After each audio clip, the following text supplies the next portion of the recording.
A nurse asked a patient to remove his clothing and put on a gown for the doctor's exam. "In front of you?" he asked shyly.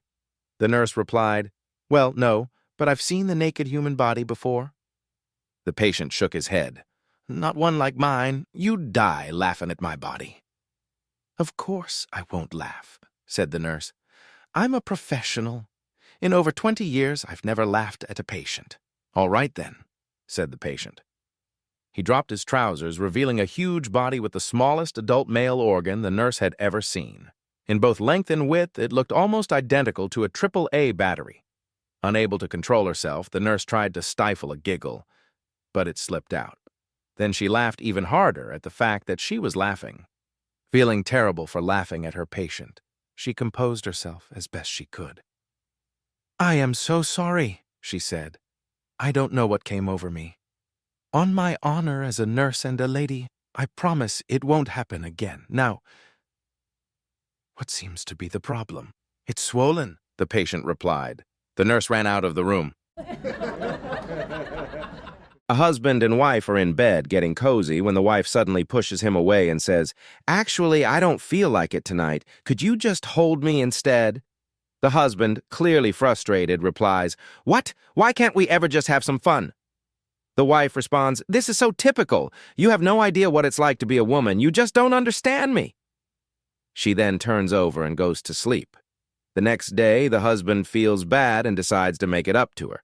He says, "Let's go shopping. Pick out whatever you like." They head to a high-end store, and the wife tries on several outfits. She struggles to choose, so the husband says, "Take them all." She's thrilled and gives him a big hug. Next, they stop by the jewelry section. She admires a pair of diamond earrings, but the husband says, "Let's do better." He gets her a tennis bracelet, worth twice as much.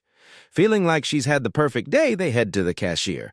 But then the husband turns to the cashier and says, "We've changed our minds. Could you put these back?" The wife, shocked, asks, "What's going on?" The husband smiles and says, "You thought I was buying all this? No, I just wanted you to hold them for a while. Now you know how I felt last night." At dinner, little Johnny was asked to lead the prayer. "But I don't know how to pray," he replied. "Just pray for your family, friends, neighbors, the poor, and so on," said his father. "Okay," the boy said. "Dear Lord, thank you for our visitors and their children who finished all my cookies and ice cream. Bless them so they won't come again. Forgive our neighbor's son who took off my sister's clothes and wrestled with her on her bed. This coming Christmas, please send clothes to all those poor ladies on my daddy's BlackBerry who don't have any clothes, and provide shelter for the homeless man who uses mom's room when daddy is at work. Amen." Dinner was canceled.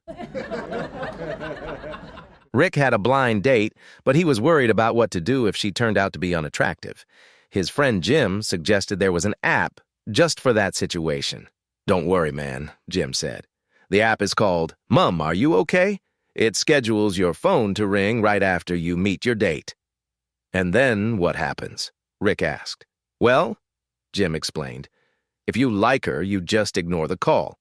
If you don't, you answer with, 'Mom, what's the matter? Are you okay?' Works every time."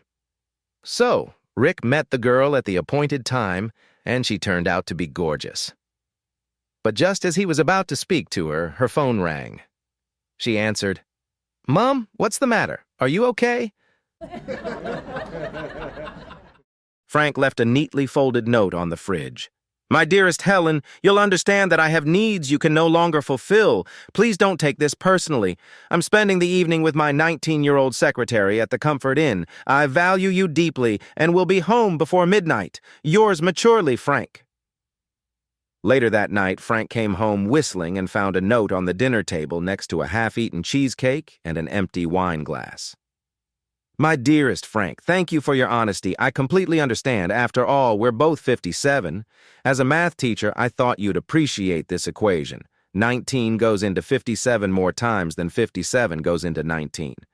I'm currently conducting this calculation at the Fiesta Hotel with Michael, my 19-year-old student and assistant tennis coach. Don't wait up. I may be a while. Yours, educationally and enthusiastically, Helen." Frank stared at the note, then at the cheesecake, then back at the note. He mumbled, I knew I should have married an art major.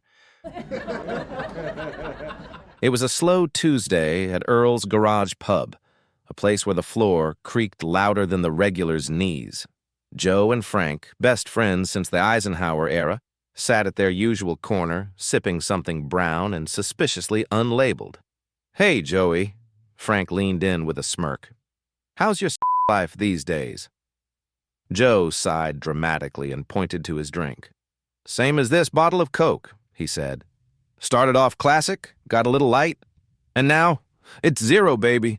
Frank cackled so hard his dentures almost made a break for it. "That's better than mine," Frank snorted. "Last time we had a spark, the smoke alarm called 911.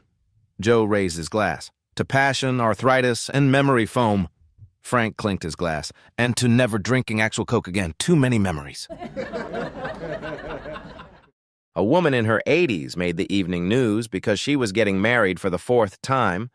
The following day, she was interviewed by a local TV station.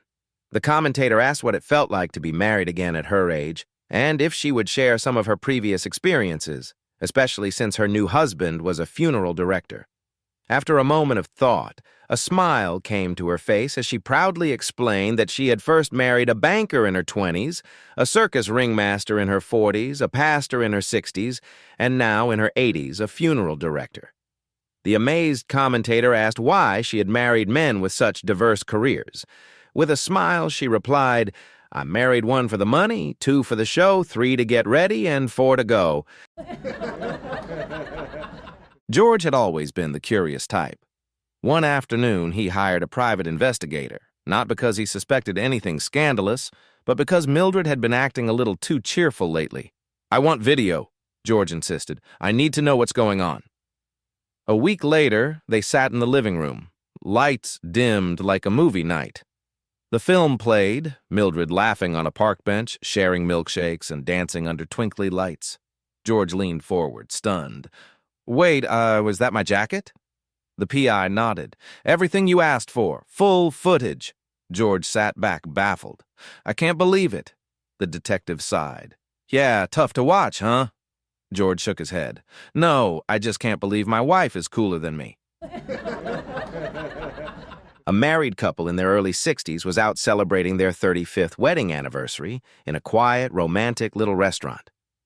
Suddenly, a tiny yet beautiful fairy appeared on their table and said, "For being such an exemplary married couple and for being faithful to each other all this time, I will grant you each a wish." "Ooh, I want to travel around the world with my darling husband," said the wife. The fairy moved her magic wand and abracadabra. 2 tickets for the new QM2 luxury liner appeared in her hands. Now it was the husband's turn.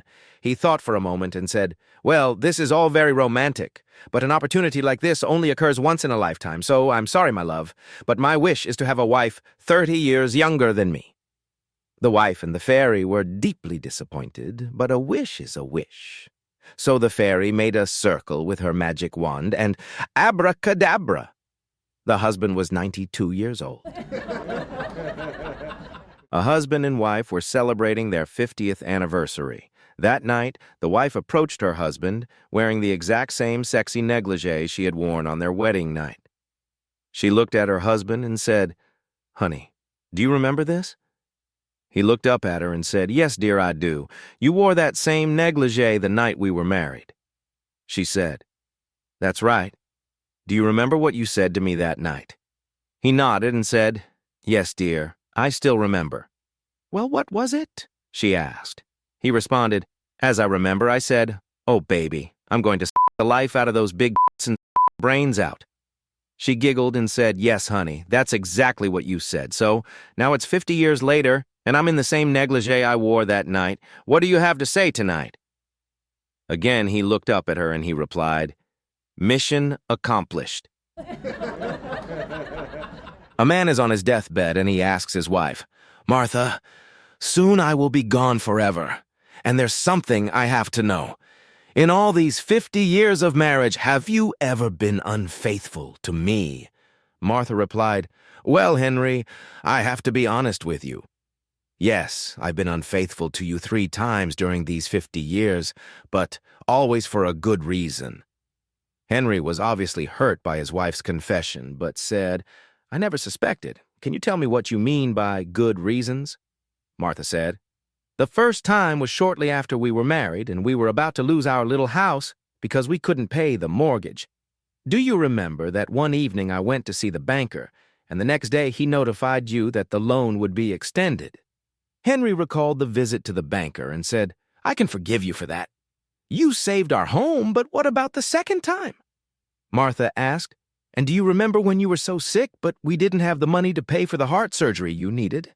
Well, I went to see your doctor one night, and if you recall, he did the surgery at no charge." "I recall that," said Henry. "And you did it to save my life, so of course I can forgive you for that. Now tell me about the third time." "All right," Martha said. "Do you remember when you ran for president of your golf club and you needed 73 more votes?" The mother-in-law stopped by the recently married couple's house unexpectedly. She rang the doorbell and stepped inside, where she saw her daughter-in-law standing naked by the door. "What are you doing?" she asked. "I'm waiting for my husband to come home from work," the daughter-in-law answered. "But you're naked," the mother-in-law exclaimed. "This is my love dress," the daughter-in-law explained. "Love dress? But you're naked." "My husband loves me to wear this dress. It makes him happy, and it makes me happy. I would appreciate it if you would leave because he will be home from work any minute." The mother-in-law, tired of all this romantic talk, left. On the way home, she thought about the love dress. When she got home, she got undressed, showered, put on her best perfume, and waited by the front door. Finally, her husband got home. He walked in and saw her standing naked by the door. "What are you doing?" he exclaimed. "This is my love dress," she replied. "Needs ironing," he said. Frank had 3 goals in retirement: avoid sunburn, small talk, and pants with zippers. So when Edna walked in with a glossy brochure, he immediately sensed danger. Edna held it out. "We need a vacation, Frank." Frank didn't look up from his recliner. "We have a backyard." Edna tapped the palm tree on the cover. "A real vacation, palm trees, room service, drinks with tiny umbrellas." Frank squinted. "You had me until fun. Then I got suspicious." She tossed the brochure onto his lap. "All-inclusive, senior discount, endless bacon." He picked it up like it might bite. "If I wanted to fight strangers for eggs, I'd go to Costco on a Sunday." "They have beach yoga," Frank grunted. "My hips sound like popcorn when I sneeze." Edna crossed her arms. "I packed your swim trunks." Frank sat up. "If they have flamingos on them, I'm staying home and marrying the recliner." Edna grinned. "Too late. The flamingos miss you." A married couple wakes up one morning. While still lying in bed, the wife turns to her husband and says, "Maybe you shouldn't go to work today." Surprised, the husband replies, "What do you mean? Why not?" She smiles and says, "I think you've been working too hard. Maybe take a few days off, pack a bag, and stay with a friend, just to clear your head." The husband pauses for a moment, then jumps at the rare opportunity. In no time, he's dressed and packing his suitcase. As he's zipping it up, he turns to his wife and asks, "Just curious, what made you think I needed a break?" She calmly answers, "You were dreaming about work all night." Confused, he asks, "Wait, how do you know I was dreaming about work?" She gives him a look and says, "Because every 2 minutes, you kept shouting your secretary's name." After a heart attack and quadruple bypass surgery, an old man woke up in a Catholic hospital being cared for by kind-hearted nuns. As he recovered, one of the nuns asked, "Do you have health insurance, sir?" "No," he replied. "Do you have any money in the bank?" "Nope, not a cent." "Well then," she continued, "do you have any relatives who could help?" The old man thought for a second and said, "Only my sister, but she's a spinster nun." The nun frowned. "Nuns are not spinsters. Nuns are married to God." "Perfect," the man said. "Then send the bill to my brother-in-law." Wife: "Honey, let's play a game." Husband: "Okay, what's the game about?" Wife: "If I name a country, you run to the left side of the room and touch the wall. If I name a bird, you run to the right side and touch that wall. But if you run in the wrong direction, you'll give me your entire salary for this month." Husband: Okay. But if you mess up during your turn, then I get your salary, right?" Wife smiles. Yes, darling. Husband. All right. Stands up, ready to run in either direction. Wife, ready? Husband, ready. Wife, turkey. It's been 4 hours now. The husband is still standing in the same spot, trying to figure out if she meant the country or the bird. A businessman packing for a trip glances in his briefcase. Honey, he says to his wife. Yes, darling, she replies. Honey, he says in mild exasperation, why do you persist in putting a condom in my briefcase every time I go on a trip? You know I only have eyes for you. I'd never be unfaithful. Oh, I know, darling, and I trust you. She replies sweetly. It's just that, well, you know, with all those terrible diseases out there, it would make me feel better to know that if anything did happen, you'd be protected. So please, darling, take it with you, won't you? For my peace of mind. Oh, all right, if you put it that way, he relented. I'll do it for you, but for safety's sake, give me more than one. A woman was at her hairdresser's, getting her hair styled for a trip to Rome with her husband. She mentioned the trip, and the hairdresser responded, Rome? Why would anyone want to go there? It's crowded and dirty. You're crazy to go to Rome. So how are you getting there? We're taking BA, the woman replied. We got a great rate. BA, scoffed the hairdresser. That's a terrible airline. Their planes are old, their flight attendants are ugly, and they're always late. So where are you staying in Rome? We'll be at this exclusive little place on the Tiber River called Teste. Don't go any further. I know that place. Everybody thinks it's special and exclusive, but it's really a dump. We're going to the Vatican, and maybe we'll even see the Pope. That's rich, laughed the hairdresser. You and 1,000,000 other people are trying to see him. You'll be lucky if you even catch a glimpse. Good luck on this lousy trip of yours. You're going to need it. A month later, the woman returned for another hairdo. The hairdresser asked her about the trip. It was wonderful, explained the woman. Not only were we on time in one of BA's brand new planes, but it was overbooked, and they bumped us up to first class. The food and wine were amazing, and I had a handsome 28-year-old steward who waited on me hand and foot. And the hotel? Incredible! They had just finished a £5 million remodeling job, and now it's the finest hotel in the city. They were overbooked, too, so they apologized and gave us the owner's suite at no extra charge. And the Vatican was unforgettable. As we toured, a Swiss guard tapped me on the shoulder and explained that the Pope liked to meet a few visitors. If I would kindly wait in his private room, the Pope would personally greet me. Sure enough, 5 minutes later, the Pope walked in, shook my hand, I knelt down, and even spoke a few words to me. Oh, really? Gasped the hairdresser. What did he say? The woman smiled. He said, Who the f*** did your hair? Edna and Lorraine had been meeting at the same bar every Thursday. But this Thursday was special, though. Well, Lorraine said, sliding into the booth with a sigh and a martini. Happy anniversary. Edna raised her glass of suspiciously strong Long Island iced tea.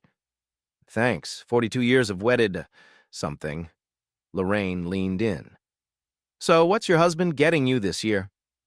Edna didn't even blink. Drunk, Lorraine cackled. No, seriously. Jewelry, dinner, something romantic? Edna took a long sip. He gave me a coupon. For what? 10 free foot rubs. Lorraine nearly snorted her drink. That's not a gift, that's a threat. Just then, Edna's husband, Harold, waddled past the bar, holding a bouquet of wilted gas station flowers and yelling, Where the heck are my pants? Edna lifted her glass. There he is. My Prince Forgetful. Lorraine wiped a tear from her eye. Still romantic, huh? Sure, every year I fall in love all over again with gin. Ronnie and Bertha had been married for 52 years, not passionately, not quietly, just loud enough that even the squirrels in their yard learned not to take sides. One breezy evening, they sat on their creaky front porch, sharing the same swing and absolutely none of the same opinions. The moon hung low over the hedges, casting a soft glow across the yard and across Bertha's slightly crooked but well-maintained smile. Ronnie, in a rare burst of romance, turned toward her and said, Bertha, in the moonlight, your teeth look just like pearls. Bertha didn't miss a beat. Who's Pearl, and what were you doing in the moonlight with her? Ronnie blinked. What? No, I meant your teeth look like pearls. Oh, sure, Bertha said, arms now crossed tighter than a discount recliner. Just like when you told that waitress at Cracker Barrel she had a refreshing presence. She refilled my tea, Ronnie defended. That's not flirting, that's hydration. Bertha gave him the same look she gave the neighbor's cat when it used her garden as a litter box. You've got more sweet talk for strangers than you do for the woman who once pushed a Buick out of a snowbank to get you to dialysis. Ronnie sighed. I was trying to be romantic. Well, she huffed, next time maybe try without sounding like you've got backup. A retired couple finally settled into their dream home. Quiet neighborhood, birds chirping, peace all around. That is, until the school year started. Every afternoon, like clockwork, 3 energetic schoolboys would march down the street, turning trash bins into drums like they were on a world tour. Bang, bang, bang, every single day. After a few days of Bin Beats Vol 1, the couple came up with a plan. The next afternoon, the husband greeted the boys with a big smile. You kids are hilarious. You remind me of my younger days. I'll tell you what, if you promise to keep drumming every day, I'll give each of you $1. The boys were thrilled, getting paid to make noise, score. A week later, the couple met them again. Sorry, times are a bit tight, the wife said. We can only do 50 seed a day now. The boys frowned but agreed to keep playing. A few days after that, the couple broke the news again. Looks like we're down to 25 C each. The ringleader looked offended. Huh, 25 cents? For all this talent? Nope, we're done. And just like that, the daily trash can concerts ended. Peace and quiet returned, and the couple never spent another penny.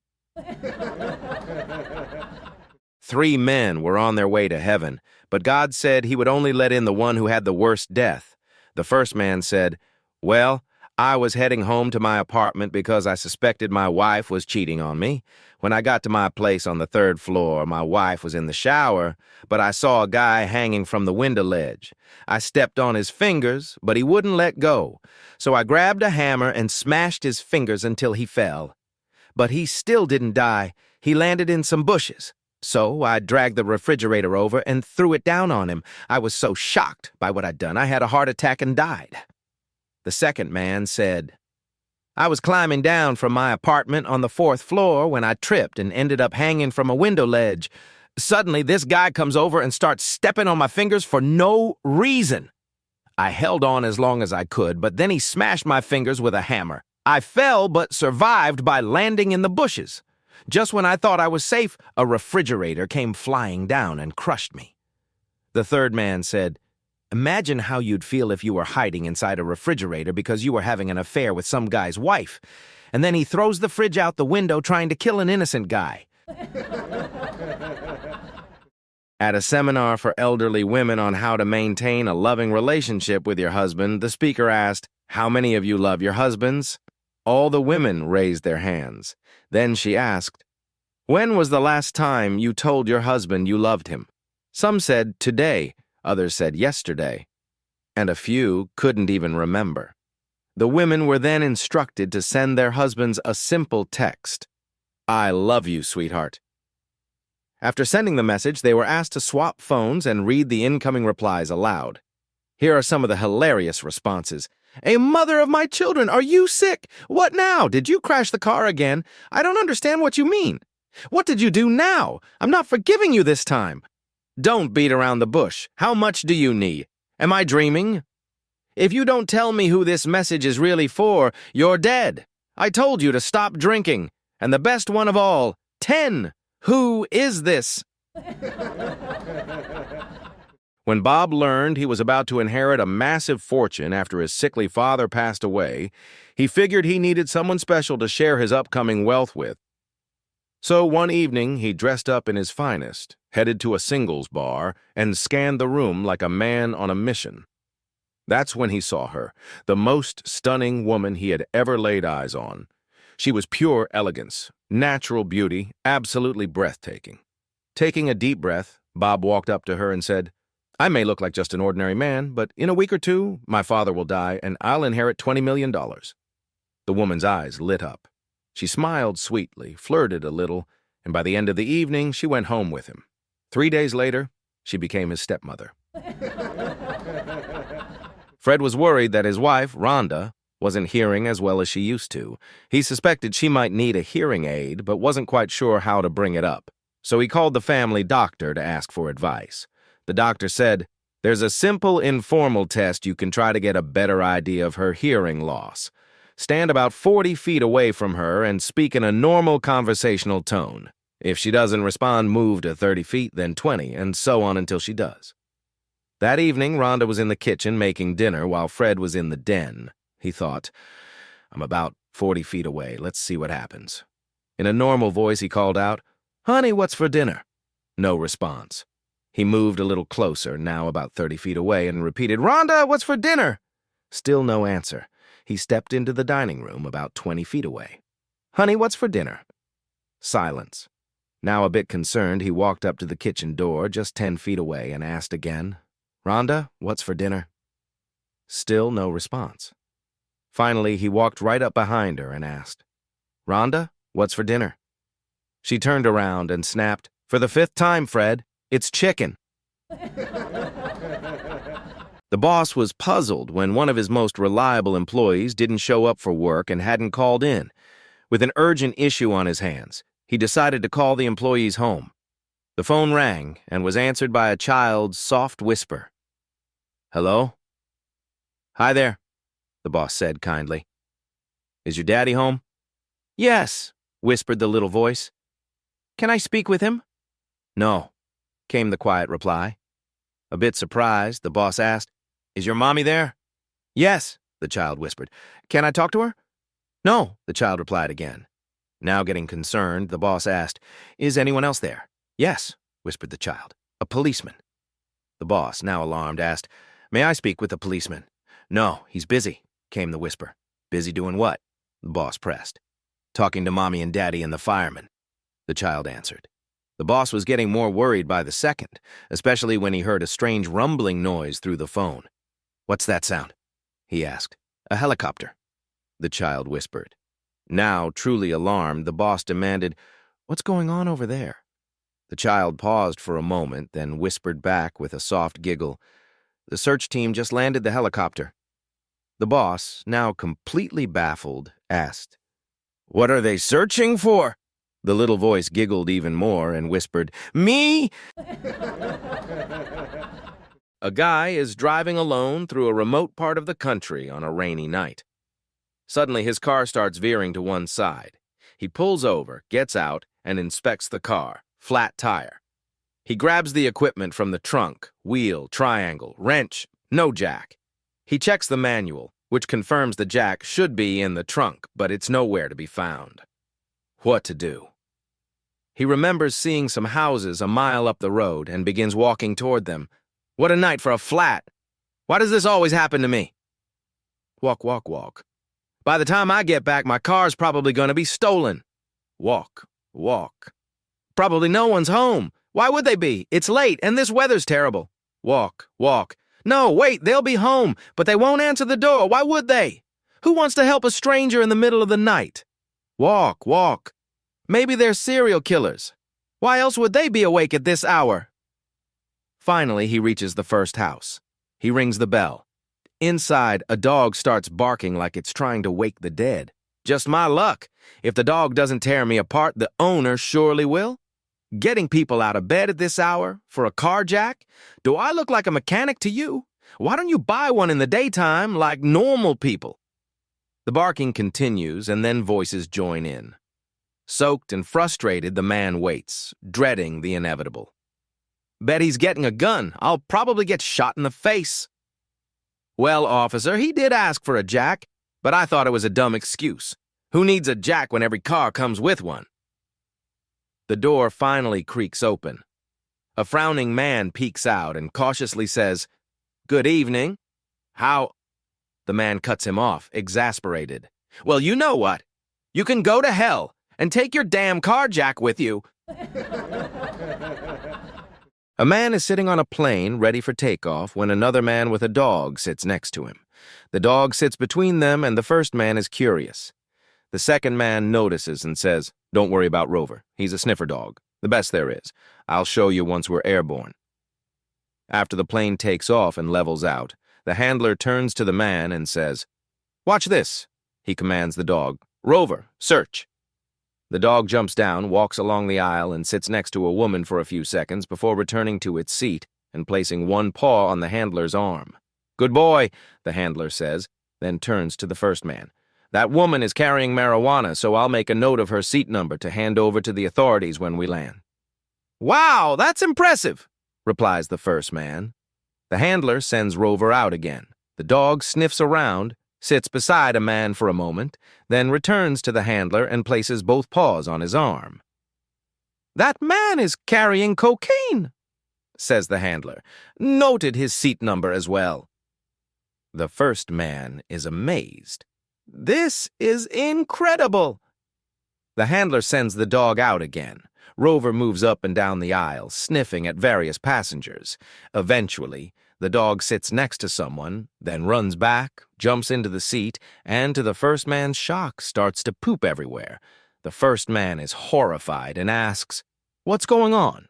The handler, looking very nervous, says, "He just found a bomb."